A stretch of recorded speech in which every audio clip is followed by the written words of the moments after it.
Selamat pagi dan shalom. Kita jumpa kembali di dalam renungan firman Tuhan di hari Senin bersama dengan saya Pendeta Ponco.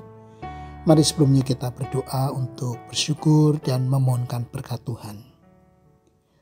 Tuhan Bapa kami di surga, terima kasih untuk istirahat semalam. Kami dijagai Tuhan dan Kau memberikan kehidupan yang baru pada hari ini berikut dengan kekuatan dan kesehatan. Kami bersyukur dan kami tahu, kami sadar ketika kami masih diberi kehidupan, artinya kami diberi tanggung jawab untuk menjalani kehidupan ini di dalam mengikut Tuhan, memuliakan Tuhan, dan menjadi berkat bagi sesama. Kami hendak mendengar dan merenungkan firman Tuhan pagi ini. Tuhan berkati supaya kami boleh mengerti apa yang menjadi kehendak Tuhan untuk kami lakukan. Di dalam nama Tuhan Yesus kami berdoa. Amin. Bacaan Alkitab hari ini terambil dari Injil Matius pasal 16 ayat 24 yang mengatakan, "Lalu Yesus berkata kepada murid-muridnya, jika seseorang mau menjadi pengikutku, ia harus menyangkal dirinya, memikul salibnya, dan mengikut aku." Bapak Ibu Saudara yang dikasihi Tuhan, kita bisa menganggap kehadiran Tuhan itu pasti terjadi dengan sendirinya. Kita mengira demikian karena Yesus berkata ia akan beserta dengan kita senantiasa. Ia akan mengikuti kita kemanapun kita pergi.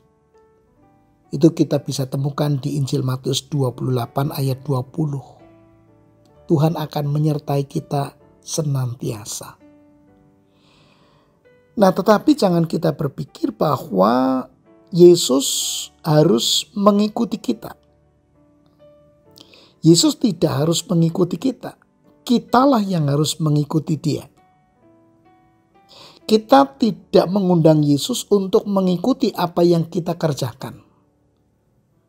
Sebaliknya, Ia mengundang kita untuk terlibat di dalam karyanya. Yesus pernah berkata di Injil Yohanes pasal 15 ayat 16, "Bukan kamu yang memilih aku, tetapi akulah yang memilih kamu." Di sini kita belajar, saudara-saudara, mengikut Yesus itu membutuhkan ketaatan total. Yesus tidak perlu bertanya kepada kita arah mana yang menurut kita baik. Karena Tuhan sudah tahu apa yang terbaik tanpa perlu bertanya kepada kita. Nah, ketika kita mengikut Yesus, kita akan melihat dan mengalami pengalaman-pengalaman yang tidak pernah kita impikan. Ini kita kategorikan sebagai sesuatu yang indah, pengalaman-pengalaman yang indah. Kita akan bersama Yesus saat Dia menangisi mereka yang terperangkap oleh dosa. Kita akan merasakan kepedihan yang Yesus rasakan. Kita akan melihat mereka yang buta rohani lalu mengalami sukacita karena datang kepada Yesus untuk pertama kalinya. Kita akan menyaksikan kehidupan yang hancur menjadi utuh karena Yesus.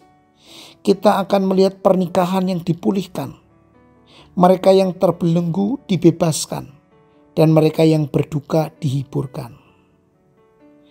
Terkadang kelihatannya mudah dan menyenangkan mengikut Yesus. Kita bisa mengalami pengalaman-pengalaman indah itu.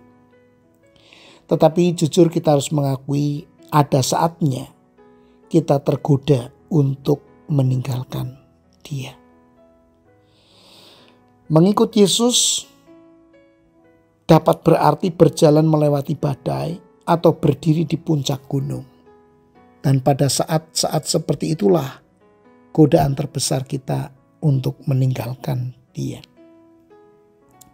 Saat ini mungkin Bapak Ibu Saudara sedang berhenti mengikut Yesus. Tetapi mungkin Bapak Ibu Saudara ingin kembali kepada Yesus. Ketika kita berhenti mengikut Yesus, tentu itu adalah keputusan kita dalam keberdosaan kita. Tetapi kembalinya kita kepada Yesus sepenuhnya bergantung kepada Tuhan. Dia Tuhan dan kita bukan. Nah, apakah kita ingin mengikut Yesus kemanapun Dia pergi, kapanpun dan dalam kondisi apapun? Hanya itu cara kita dapat mengikut Dia. Kita memikul salib, menyangkal diri, lalu mengikut Dia dalam ketaatan. Apapun dan seperti apapun kondisi kita, kita mau belajar setia. Mari kita berdoa. Tuhan, kami bersyukur boleh menjadi pengikut-Mu. Ketika kami menjadi pengikut-Mu, kami harus taat, tunduk kepada perintah-Mu. Kemanapun Engkau pimpin, kami harus ikut. Kami tidak boleh mengeluh, kami tidak boleh merasa kecewa hanya karena harapan-harapan tidak terwujud. Seringkali kami salah memahami, kan itu kami menjadi kecewa, bukan karena Tuhan yang mengecewakan. Tolong kami Tuhan untuk menjadi pengikut-Mu yang setia, yang sungguh-sungguh mau melakukan firman di dalam kehidupan ini. Sehingga kami akan mengalami indahnya berjalan bersama dengan Tuhan. Menjadi pengikut-Mu untuk selamanya. Berkati jemaat-Mu yang sudah mendengar firman hari ini. Biarlah hari ini dijalani dengan baik. Mengikut-Mu, berjalan bersama-Mu, mengalami keindahan-keindahan. Dan kalaupun masa-masa yang berat itu kami alami, kami tahu dan kami tidak akan pernah kecewa. Kami akan terus ikut petunjuk-Mu karena selalu ada keindahan di balik segala sesuatu yang terjadi. Berkati yang sakit ya Tuhan dan sembuhkan. Berkati mereka yang sedang bergumul dengan pekerjaan, sedang mencari pekerjaan baru. Kiranya Tuhan berkenan juga memberikan yang terbaik, memulihkan keadaan ekonomi mereka. Terima kasih Tuhan, berkati hidup kami hari ini. Mampukan kami untuk setia mengiring Tuhan selama-lamanya. Dalam nama Tuhan Yesus kami berdoa, kami bersyukur padamu. Amin. Selamat beraktivitas, Tuhan Yesus memberkati.